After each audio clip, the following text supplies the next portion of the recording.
ہمارے سبق کا عنوان ہے سورج کا حرکت کرنا اور سورج کا سجدہ کرنا،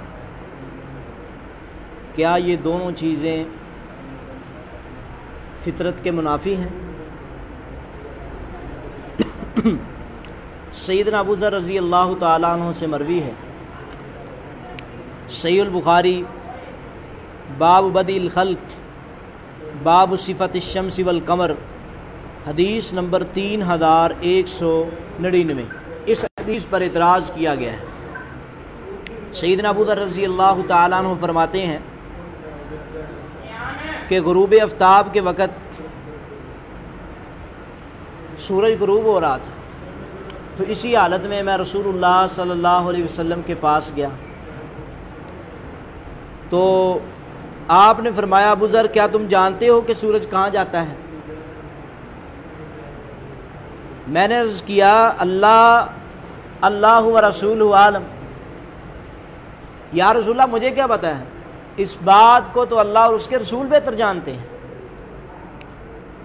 تو رسول اللہ صلی اللہ علیہ وسلم نے فرمایا فَإِنَّهَا تَذْهَبُ حَتَّى تَسْجُدَ تَحْتَ الْعَرْشِ فَتَسْتَأْذِنَ فَيُؤْذَنَ لَهَا، یہ چلا جاتا ہے حتیٰ کہ عرش کے نیچے سجدہ کرتا ہے اور پھر اللہ سے اجازت مانگتا ہے کہ اللہ مجھے اجازت دو، اب میں دوبارہ پھر مشرق سے طلوع ہو کے مغرب میں آؤں۔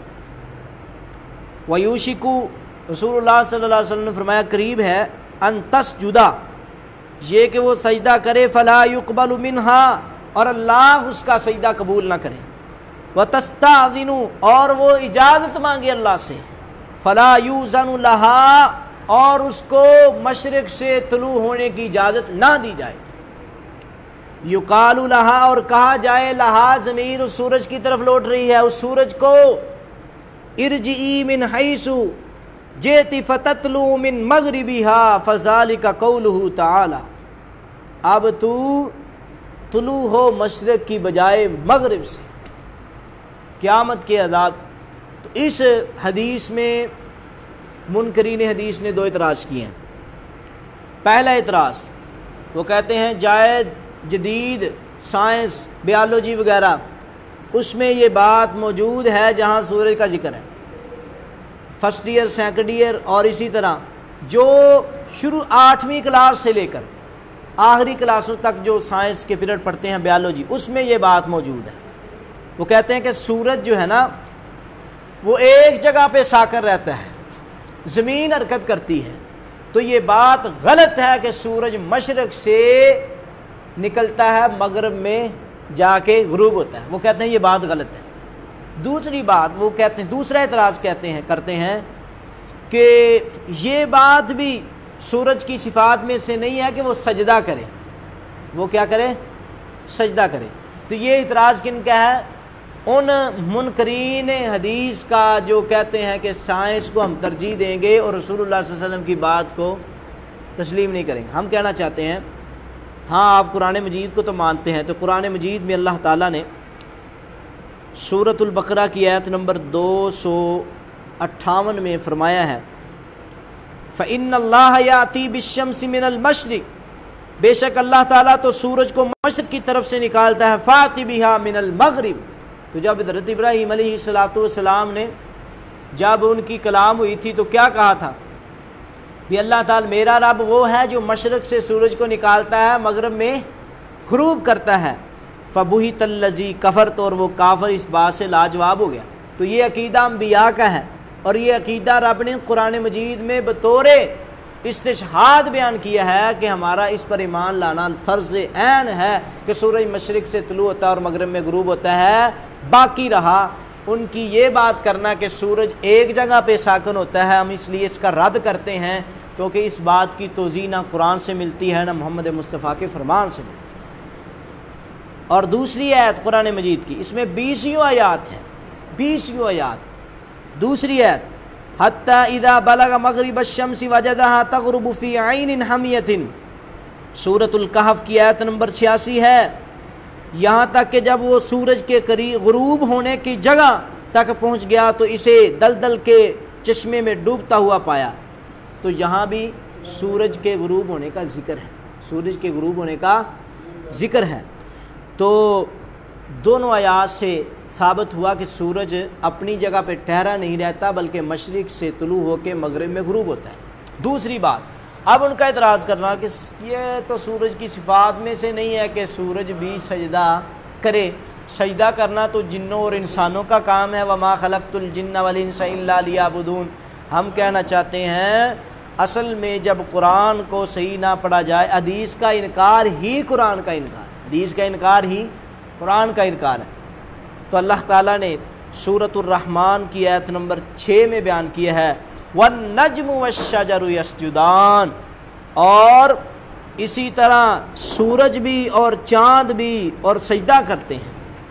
وَالنَّجْمُ وَالشَّجَرُ، کیا سجدہ کرتے ہیں؟ درخت بھی سجدہ کرتے ہیں۔ بلکہ قرآن مجید میں اللہ تعالیٰ نے دوسرے مقام پر فرمایا الم ترى، کہ نہیں بے شک اللہ تعالیٰ یسجد لہ من فی السماوات ومن فی الارض والشمس والقمر والنجوم، سورج بھی، چاند بھی، ستارے بھی، والجبال اور پہاڑ بھی، والشجر اور درخت بھی، والدواب وکثیر من الناس اور چوپائے بھی، اور لوگوں میں سے اکثر لوگ وہ کیا کرتے ہیں؟ سجدہ کرتے ہیں۔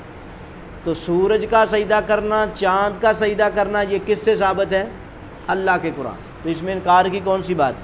تو یہ آیت سورۃ الحج کی آیت نمبر 18 ہے۔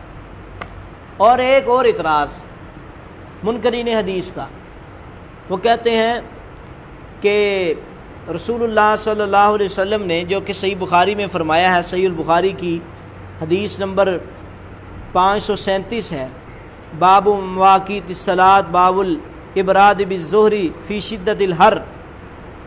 نبی صلی اللہ علیہ وسلم نے فرمایا کہ جہنم نے اپنے رب سے شکایت کی کہ اے میرے رب، میرے ایک حصے نے دوسرے حصے کو کھا لیا ہے۔ تو اللہ تعالیٰ نے اسے 2 مرتبہ سانس لینے کی اجازت دی، ایک سردی میں، دوسرا گرمی میں۔ پس تم جو سخت گرمی سردی دیکھتے ہو، یہ جہنم کے سانس کا مسئلہ ہے۔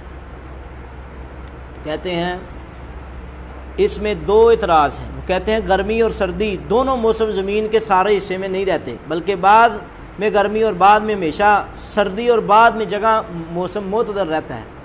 ہماری عقل میں یہ بات آنے والی نہیں ہے۔ اب بھی گرمی کا موسم ہے لیکن بعض علاقے ایسے ہیں کہ وہاں سخت سردی ہے۔